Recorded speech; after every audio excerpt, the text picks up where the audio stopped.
Lily's perfect wedding hid a vicious plan against Sarah. "She'll pay for this," Lily spat, her eyes cold. I exposed her forged letter, but Sarah knows something darker. Then her words froze my blood. I stood in the mirror, adjusting my lavender bridesmaid dress, the Seattle skyline glittering through the hotel window. My sister Lily's wedding was hours away, and I was her maid of honor. The role felt like an honor, sure, but also off. Growing up, Lily and her best friend Sarah were inseparable, like two peas in a pod at Lincoln High. Sarah was the one who'd sneak us into concerts, her wild laugh echoing through Tacoma's dive bars. Lily always swore Sarah would be her maid of honor, no question. So why was I here, pinning up my hair while Sarah wasn't even in the bridal party? I tried asking Lily about it months ago, when we were picking out centerpieces at a floral shop in Pike Place Market. "Why isn't Sarah a bridesmaid?" I said, casual, expecting a quick answer. Lily's smile froze, her eyes darting to the roses. "It's complicated, Emma," she mumbled, then changed the subject to tablecloths. That was it. No explanation, just a wall. I asked again at the rehearsal dinner, but she brushed me off, saying Sarah was busy with her own stuff. Busy? Sarah, who'd drop everything for Lily. It didn't add up. The wedding was at a swanky venue overlooking Puget Sound, all fairy lights and white roses. I scanned the crowd as guests filed in, my stomach twisting. Sarah was there near the back in a bold emerald dress that screamed her eclectic style. Sequins caught the light and her red curls bounced as she laughed with an old classmate. She looked happy, but I could tell she was hurt. Why else would she be stuck at a table by the bar, far from the head table? I wanted to talk to her, but Lily kept me busy with last-minute tasks, fixing her veil, checking the DJ's playlist. As Lily walked down the aisle, glowing in her lace gown,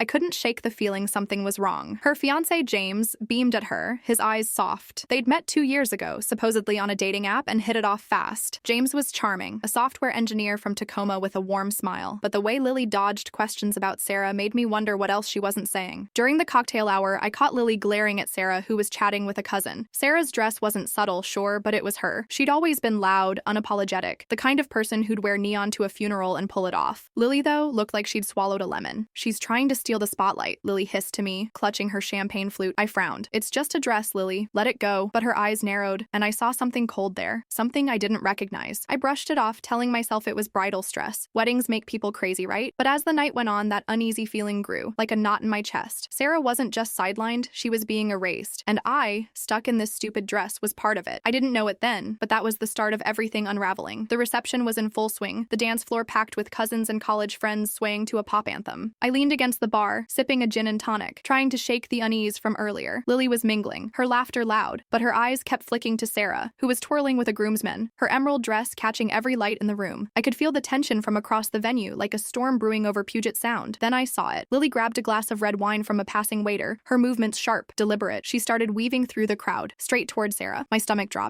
I knew that look, Lily's jaw tight, her lips a thin line. She wasn't just annoyed, she was on a mission. I pushed off the bar, my heels clicking on the hardwood, and caught up to her just as she reached Sarah. "Lily, what are you doing?" I grabbed her arm, my voice low. The wine sloshed in her glass, nearly spilling. Sarah turned, her smile faltering as she saw Lily's glare. "Oh, hi, Lily," Sarah said, her tone cautious but warm. "You look gorgeous." Lily ignored her, yanking her arm free. "You think you can just show up looking like that?" she snapped, her voice loud enough to turn heads. A few guests nearby froze, their conversations dying. Sarah blinked, confused. "Like what? It's just a dress, Lily." "Just a dress?" Lily's laugh was sharp, bitter. "You're trying to make this about you." She raised the wine glass, and I realized with a jolt she was about to throw it. My heart raced. I stepped between them, grabbing her wrist. "Lily, stop it, now." My voice was firm, but inside I was shaking. This wasn't my sister. This was someone else. Someone unhinged. Sarah's face flushed, her eyes wide. "What's your problem, Lily? I came to support you." The room was quiet now, the DJ lowering the music. James, standing by the head table, looked over, his brow furrowed. I could feel every eye on us, the air thick with shock. Lily's chest heaved, her face red. "You're ruining everything," she screamed, her voice echoing off the high ceilings. I tightened my grip on her wrist, my nails digging in. "Either you calm down or I'm walking out of this wedding, right now." My words were a hiss, meant only for her, but they carried in the silence. Lily's eyes met mine, wild, furious, then something shifted. She yanked her hand away, the wine glass clattering to the floor, splashing red across the wood. Without a word, she spun and stormed toward the bathroom, her heels clicking like gunshots. The room erupted in whispers. Sarah stood frozen, her hands trembling. "Emma, what the hell was that?" she whispered. I shook my head, my throat tight. "I don't know." James jogged over, his face pale. "Is she okay? What happened?" I mumbled something about stress, but I could barely think. The rest of the night was a blur, awkward toasts, forced smiles. Lily came back, her makeup fixed, but the sour mood clung to the air like damp fog. I kept replaying it in my head. Lily's rage, her accusations, it wasn't just about a dress. There was something deeper, something she wasn't saying. And me? I was caught in the middle, loyal to my sister but sickened by what she'd done. I should have talked to Sarah, apologized, something, but I didn't. I just stood there, my dress stained with a few drops of wine, wondering how it all went so wrong. The days after Lily's wedding felt like walking through a minefield. Back at my apartment apartment in Capitol Hill, I couldn't stop replaying the reception, Lily's scream, the wine glass hitting the floor, Sarah's stunned face. My phone buzzed nonstop with family group texts, cousins gossiping about the scene. Lily, though, acted like nothing happened. She posted dreamy wedding photos on Instagram, all smiles with James at the Puget Sound venue, but behind the filter, she was on a warpath. A week later, I visited Lily and James at their new house in Bellevue. I wanted to check on her, maybe get answers about Sarah. Instead, I walked into a tirade. "Sarah's done," Lily said, slamming a coffee mug on the counter. She showed up to my wedding looking like a circus act trying to ruin it. I stared, my jaw tight. "Lily, you almost dumped wine on her. You screamed at her in front of everyone." Her eyes flashed. "She deserved it, Emma. She's always been jealous of me." I tried to stay calm, but my patience was thinning. "Jealous? Sarah's been your best friend since high school. You didn't even make her a bridesmaid. Why?" Lily crossed her arms, her lips pursed. "I don't owe her anything. She's out of my life, and you should back me up." Her words hit like a slap. Back her up? After she humiliated Sarah for no reason? I shook my head. "You need to apologize to her, Lily. This is insane." That's when she lost it. "You're taking her side?" she yelled, her voice shaking the quiet kitchen. "You're my sister, Emma, not hers," she went on, accusing me of betraying her, of not understanding how stressful the wedding was. I stood there, my heart pounding as she tore into me. "If you're so obsessed with Sarah, why don't you go live with her?" She spat. I left, my hands trembling on the steering wheel, her words burning in my chest. It didn't stop there. Lily started a campaign. She called our dad, crying about how I ruined her post-wedding glow by defending Sarah. Dad, always quick to side with her, texted me, "Emma, support your sister. She's going through enough." I wanted to scream, "Support her?" when she was lying about Sarah? Then I heard from a cousin that Lily had rallied the other bridesmaids against me. They were texting in a group chat calling Sarah a drama queen and me a traitor for not siding with Lily. One even messaged me directly, "Why can't you just let Lily have her moment?" I felt like I was drowning. My family was fracturing, and I was the villain for calling out Lily's nonsense. I finally texted Sarah, asking if she was okay. She replied, "I don't know what I did, Emma. Lily won't talk to me." Her words broke my heart. Sarah, who'd been there for Lily through breakups, job losses, everything, was being erased. And Lily, she wasn't just cutting Sarah out, she was rewriting the story, painting herself as the victim. I couldn't let it go. Late that night, staring at the city lights from my balcony, I decided to push harder. Lily was hiding something, and I needed to know what. But the more I dug, the more I risked blowing up our family. Was I wrong to keep pressing, or was Lily the one tearing us apart? All I knew was the truth was out there, buried under her lies, and I couldn't stop until I found it. 2 weeks after the wedding, I was at a coffee shop in Fremont stirring my latte when my phone buzzed. It was James, Lily's husband. His text was short. "Emma, can we talk? It's about Lily and Sarah." My stomach twisted. James and I weren't close. He was friendly but private, always letting Lily take the lead. Why was he reaching out now? I agreed to meet him at a park near Lake Union, my nerves jangling like loose change. James was waiting on a bench, his dark hair messy, his eyes tired. The October chill off the water made me pull my jacket tighter. "Thanks for coming," he said, his voice low. "I don't know what's going on with Lily, but it's bad." I nodded, unsure where this was going. "The wedding, that fight with Sarah, it's eating at me," he said. "Lily's saying Sarah tried to ruin everything, but I don't buy it. You were there. What happened?" I took a deep breath, the memory of Lily's rage flashing back. Lily tried to pour wine on Sarah's dress. I stopped her, and she lost it, screaming in front of everyone. James's jaw tightened, his hands clenching. "That's not what she told me," he said. "She said Sarah provoked her, made a scene." I shook my head. "No way. Sarah was just being herself. Lily's the one who flipped out." James leaned forward, his voice dropping. "There's more. I wanted Sarah as my best woman. Did you know that?" My eyes widened. "Best woman? No, Lily never mentioned it." He sighed, rubbing his face. "Sarah and I go way back. We met at a support group in Tacoma years ago, before I knew Lily. She helped me through some dark times. I thought Lily was okay with her being in the wedding, but she insisted we drop Sarah from both parties, said it was fair. I thought she'd talk to Sarah about it, but now I'm not sure." My mind raced. A support group? That was new. Lily always said she met James on a dating app. A cute story about swiping right at a coffee shop. "What kind of support group?" I asked, my voice cautious. James hesitated, then looked me in the eye. "Alcoholics Anonymous. I'm sober now, have been for 5 years. Sarah was there when I was at my lowest. She's like family to me." I felt like I'd been punched. Lily never mentioned James's past, not once. She'd painted him as this perfect tech guy, no baggage. "Does Lily know?" I asked. James nodded. "Yeah, I told her early on. She said she was fine with it, but now, I think she's ashamed. That's why she didn't want Sarah in the wedding. Sarah knows too much." The pieces were clicking, but they didn't fit right. Why would Lily lie about something like that? And why cut Sarah out so brutally? Did Sarah know she was supposed to be best woman? I asked. James frowned. I assumed Lily told her, but after the wedding, Sarah texted me, confused, asking why she wasn't in the party. I thought Lily explained it. His voice hardened. Now I'm wondering what else Lily's hiding. I left the park, my head spinning. Back home, I called Sarah. Her voice was shaky but steady. "Emma, I had no idea James wanted me as best woman," she said. "Lily told me she couldn't have me as maid of honor because of family pressure. I thought she meant you or your parents." My blood ran cold. Family pressure? That was a lie. Mom and Dad loved Sarah. They'd never push her out. The more I thought, the angrier I got. Lily wasn't just jealous, she was manipulating everyone. She'd lied to James, to Sarah, maybe even to me. But why? What was she so desperate to hide? I knew I had to confront her, but the thought made my chest tight. Digging deeper could tear our family apart for good. good. Still, I couldn't let her lies fester. I needed the truth, no matter how ugly it was. I sat in my car outside Lily's Bellevue house, my hands gripping the steering wheel. The truth was a weight in my chest, heavy and sharp. Sarah's words echoed in my head. Lily had lied about family pressure to keep her out of the wedding. James's confession about his past, his bond with Sarah, and Lily's secrecy burned like a fuse. I couldn't wait any longer. I needed to confront Lily now. I knocked on her door, my heart hammering. Lily answered, her hair in a messy bun, her eyes narrowing when she saw me. "Emma, what's wrong?" Her voice was casual, but I caught the edge. I stepped inside, the air thick with the scent of her lavender candle. "We need to talk," I said, my voice steady despite the storm inside. "About Sarah. About James. About all of it." Lily's face tightened, but she gestured to the couch. "Fine. Say what you want." I didn't sit. I stood, arms crossed, and let it out. "Why did you lie to Sarah about family pressure? Why didn't you tell her James wanted her as best woman? And why didn't you ever mention James's past?" Her eyes widened just for a second before she scoffed. "What are you talking about? I didn't lie. Sarah's dramatic and James is fine." "Stop it, Lily," I snapped, my voice rising. "James told me everything. The support group, his sobriety, how Sarah helped him. You kept it from us. You lied to him too, didn't you?" Lily's lips parted, but no words came. I pressed on. "Sarah said you told her mom and dad didn't want her in the wedding. That's garbage. You made it up to isolate her. Why?" Lily's face crumpled, then hardened. "You don't get it, Emma," she hissed, standing to meet my gaze. "Sarah would have ruined everything. Her big mouth, her tacky clothes, she'd have told everyone about James's past,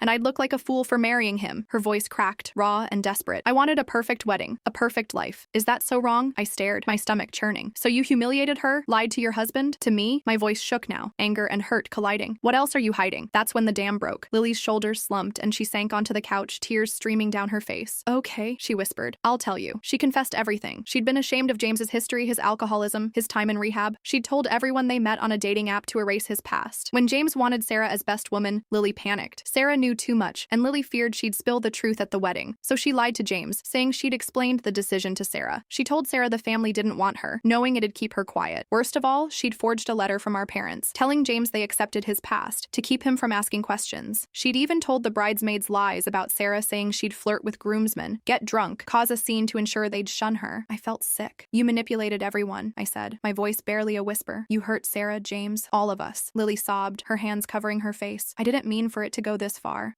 I couldn't let anyone judge me." That night, James found out. One of the bridesmaids, uneasy about Lily's stories, had texted him, and he pieced it together. He called Lily, furious, demanding answers. She broke down, admitting everything. By morning, he'd packed a bag and left, telling her to stay with our parents. When Lily showed up at our family home in Renton, she had to face Mom and Dad. Mom was livid, her voice shaking as she called Lily's lies disgusting. Dad just sat there, stunned, his usual defense of Lily gone. I watched my sister fall apart, her perfect image shattered. But I wasn't done. The truth was out, but the damage was done. James was gone, Sarah was heartbroken, and our family was a mess. I'd pushed for this, and now I wondered if I'd pushed too far. The weeks after Lily's confession were a blur of tears and shouting. Our family home in Renton felt like a war zone, with Mom barely speaking to Lily, her disappointment sharp as a blade. Lily moved back in, her suitcases piled in the guest room, her eyes red from crying. I stayed at my Capitol Hill apartment most days, but every visit home dragged me back into the chaos. Lily wasn't just sorry, she was unraveling, and I didn't know how to feel. One night, over dinner, Lily broke. Between sobs, she admitted her obsession with perfection wasn't new. At her marketing job in downtown Seattle, she'd once gotten a coworker fired a guy with a learning disability because his mistakes tainted her team's image. My fork froze midair. Mom's face went white, and Dad, usually Lily's defender, just stared at his plate. "Who are you?" I whispered, my voice cracking. The sister I knew, the one who'd braided my hair and shared late-night secrets, felt like a stranger. Dad insisted Lily see a therapist. She fought it, screaming that she wasn't crazy. But Dad's anger, rare and thunderous, shut her down. I'd never seen him like that, his voice shaking as he said, "You need help, Lily. This isn't you." She agreed, reluctantly, and started sessions the next week. I suggested family therapy too, hoping we could rebuild something from the wreckage. Mom and Dad were open to it, but Lily just nodded, her eyes distant. Sarah and Lily talked, mostly over text. Sarah was still hurt, her trust in Lily shattered, but she didn't cut her off completely. "I need time," Sarah told me over coffee in Fremont. I respected that, keeping our chats light, avoiding Lily's name. James, though, was done. He texted me one evening, his words cold. "I can't stay married to someone who'd lie like that. She's not who I thought." He'd moved to a friend's place in Tacoma, started therapy, and leaned on his support group. I didn't blame him for wanting distance from our family. That forged letter, the one Lily wrote to make him feel accepted, had been his lifeline. Learning it was fake crushed him. Lily took James's decision like a gut punch. She had a panic attack when she got his message, gasping and shaking on the living room floor. I held her hand, my heart torn between pity and anger. She was furious with Sarah for telling James about her past lies, but worse, she was terrified of being the divorced sister. Her image, that fragile mask, was all she had left. I hoped therapy would help her face the real Lily, not the one she'd built for the world. As for me, I lay awake at night, guilt gnawing at my chest. I'd pushed for the truth, exposed Lily's lies, but at what what cost? James was gone, Sarah was wounded, and our family was fractured. Mom said I did the right thing, but her tired eyes didn't convince me. I wondered if I could have handled it differently, talked to Lily sooner, softened the blow. Was I the asshole for blowing up her life? The question haunted me, heavy as the Seattle rain, with no easy answer.